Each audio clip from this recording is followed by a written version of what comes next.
A boy and a girl went fishing one day. The girl said to the boy, "How much did that little red and white thing cost?" The boy said, "You mean the bobber?"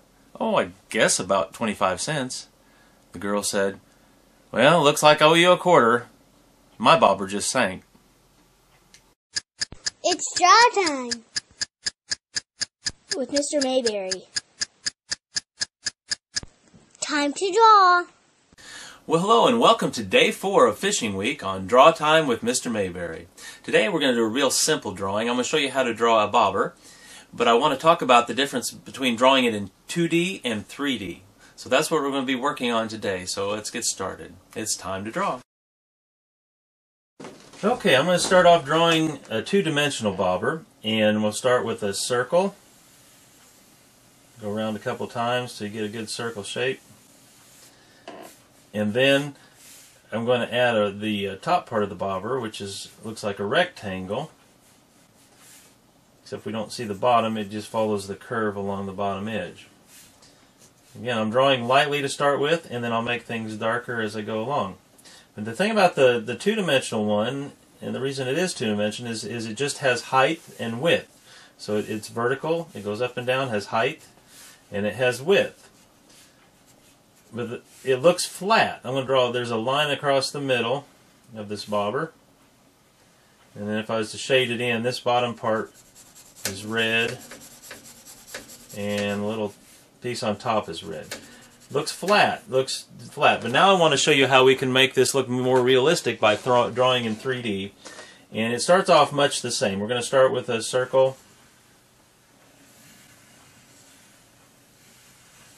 Okay, except now this time I'm going to place this piece on the top by using an oval to start with. It's a long circle, and then I put two sides on that, and at the bottom I'll have to erase a little bit so I can draw the bottom part. I'm going to make the bottom edge of this curve around, following the same curve as the top. Okay, and then for the band in the middle, instead of just going straight across, I'm going to make it look like it comes out towards us. It dips down lower as it comes out towards us. And there's a second line with that. Alright, so now this drawing not only has height and it has width, but it also has depth. It comes out towards us, it goes farther away. It looks like it goes both directions, like it comes out at us and it goes farther away. So that would be depth. And that has to do with how deep something is. Depth, how it goes deep into space. So that's our 3D bobber. Well, since that was such a simple drawing, I thought we'd take some time now and look at some old fishing photographs that I have from when I was a kid. So let's take a look at those now. In this first picture, I'm about 4, and my dad and I are getting ready to go fish in one of my grandparents' many farm ponds. Looks like Dad's carrying part of a cane pole, and I'm carrying a rod and reel, and I look excited and ready to go. Now, in this picture is after we've been fishing already. It looks like we've caught a pretty big fish, and it looks like I don't know if Dad caught that or I caught it, but looks like I'm really excited about it, or either that or I'm afraid my cousin's going to take it away from me.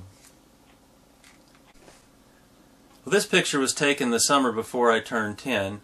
My family and I were staying at a campground in Indiana, and it looks like my brother and I are out fishing on the dock. And that looks a lot like the dock that we drew the other day, except it doesn't have the vertical post.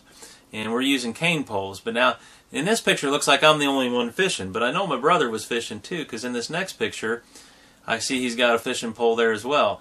Although it does look like I did all the fishing, I think, though, he probably caught some of those as well. But yeah, and that's me with the cool glasses. Well, that was fun. And now it's time to take a look at the big picture. Let's see how we can add what we've learned how to draw today. Okay, here's our big picture for today. As you can see, I've added a few bobbers. There's one here in the water that's floating, has ripples around it, and it's just waiting to be sunk as the fish is caught. And then up here at the top we have another bobber on this line that's being reeled in. And tomorrow we'll see what the fish looks like on the end of that. We're going to be drawing a fish tomorrow. Also, you might notice that I've added these two trees here. And you cannot see the top or the bottom, and that's because they're very close to us. They're in the foreground, and it helps, by putting them there, it helps us to have the illusion of depth in our picture. We talked about depth a little bit with the bobbers, but it looks like this picture goes back into space. It creates space in the picture. Also, I have some foliage up here at the top, some leaves, and that all this kind of helps to frame the whole picture as well. And then there's some reeds that I added at the bottom.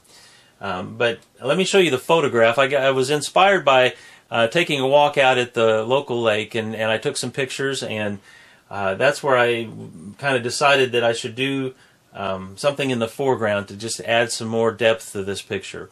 And I would encourage you to go out, and, if you can, and take pictures and maybe use that in the artwork that you do.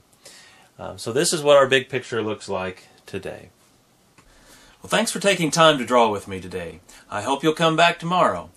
And remember, if you want to be a good artist, do a little drawing every day. Summer, summer, summer, summer, summer, summer, summertime. Oh yeah, that's a keeper.